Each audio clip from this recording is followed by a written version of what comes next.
എക്സാമിനറിൻ്റെ ബാച്ചിൽ ജോയിൻ ചെയ്തൊരു കാര്യമുണ്ടോ? ഇത് ഞാൻ പറയേണ്ട കാര്യമല്ല, ഇത് നിങ്ങൾ പറയേണ്ട കാര്യമാണ്. പ്രത്യേകിച്ച് നമ്മൾ ഈ ഇയർ തുടങ്ങിയിട്ട് ഓണം എക്സാം കഴിഞ്ഞു. അപ്പോൾ കുറേ പേര് ബാച്ചിലേക്ക് ജോയിൻ ചെയ്ത് നന്നായി പഠിച്ച് ഈ പരീക്ഷ എഴുതിയിട്ടുള്ളവരുണ്ടാവും. അപ്പോൾ നിങ്ങൾ കമൻറ്റ് ബോക്സിൽ ഒന്ന് എന്ത് ചെയ്യുക, നിങ്ങളുടെ അഭിപ്രായം അത് ഓണസ്റ്റായിട്ട് തന്നെ പറയാം. അതിൽ നല്ല കാര്യങ്ങൾ നല്ലതായിട്ടും മോശം കാര്യങ്ങൾ മോശമായിട്ടും നിങ്ങൾ കമൻറ്റ് ബോക്സിൽ പറ്റുമെങ്കിൽ എത്രത്തോളം ഡീറ്റെയിൽ ആയിട്ട് പറ്റുമോ അത്രത്തോളം ഡീറ്റെയിൽ ആയിട്ടുള്ള ഒരു റിവ്യൂ ഇടാൻ വേണ്ടി ശ്രമിക്കുക.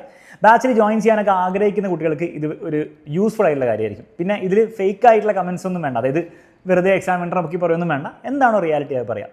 ഇനി ബാച്ചിൽ ജോയിൻ ചെയ്തിട്ട് പഠിക്കാത്തവർ ഇതിൽ കൂട്ടത്തിലുണ്ടാവും. നിങ്ങൾ ദയവ് ചെയ്തിട്ട് എന്ത് ചെയ്യരുത്, നിങ്ങൾ പഠിക്കാത്തതുകൊണ്ട് ഒന്നും പറയരുത്.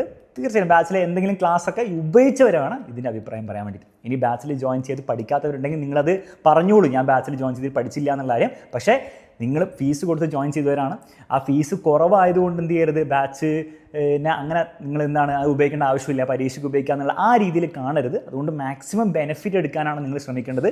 കാരണം ഫീസ് കുറവാണെന്നേ ഉള്ളൂ, ക്വാളിറ്റി ഒരു കാരണവശാലും നമ്മൾ കുറവാക്കാൻ ഉദ്ദേശിക്കുന്നില്ല.